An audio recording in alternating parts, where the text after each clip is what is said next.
Kabar tentang 3 bupati di Aceh yang menyatakan tidak sanggup menangani bencana banjir bandang dan longsor kembali menegaskan beratnya situasi yang sedang dihadapi wilayah tersebut.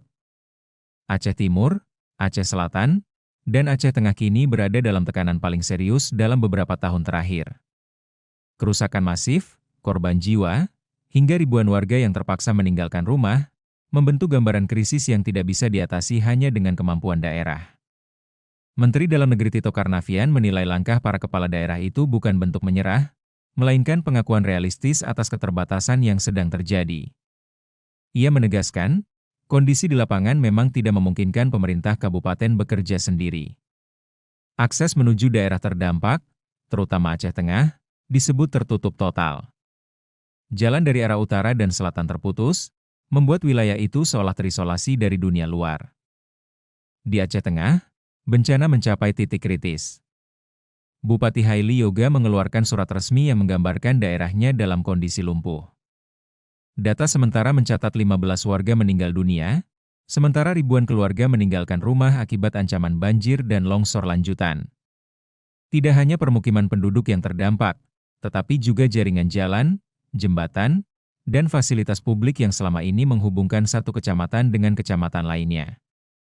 Keterputusasaan itu tampak dari sulitnya mobilisasi alat berat. Bahkan untuk membawa kebutuhan dasar seperti pangan dan air bersih, pemerintah kabupaten tidak memiliki jalur aman.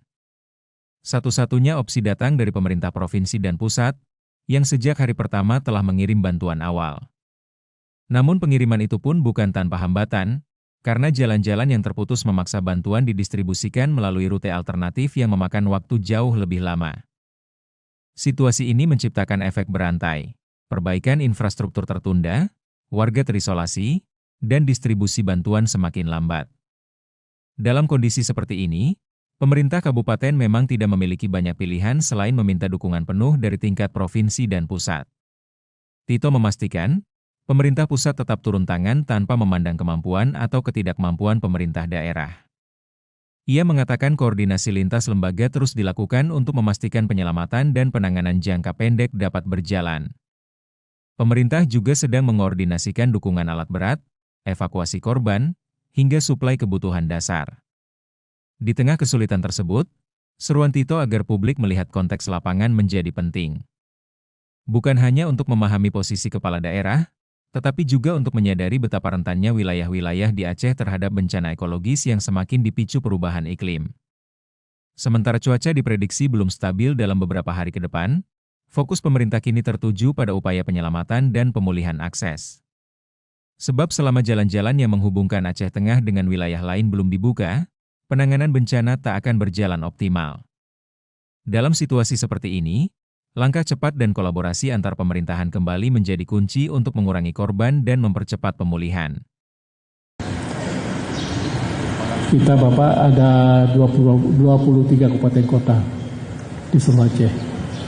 Yang dampak banjir adalah 18 kabupaten kota, di lebih separuh. Yang paling ujung, yang paling dampak adalah Aceh Utara, Pak. Sampai sekarang masyarakat masih dibumbung, masih dibinasa, bahkan masih terkurung di rumah. Termasuk Bupati, Pak. Bupati tidak boleh akses kemana-mana, yang di rumah. Sedangkan jaringan terputus semua. Dan banyak yang korban.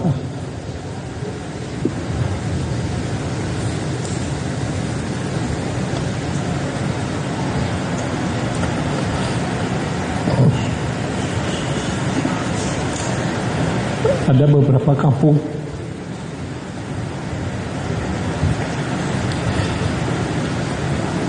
hilang entah kemana, Pak. Yaitu Sawang dan Jambuai lah. Juga Biren, Pasangan.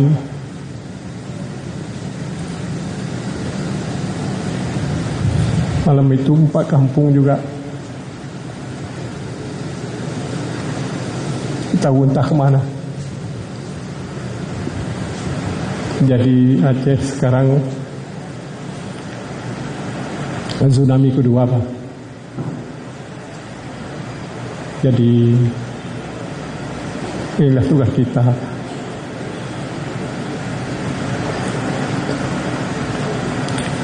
Untuk melayani mereka yang dampak jadi korban. Mungkin lebih dahsyat ini pada zaman. Jangan lupa subscribe ya.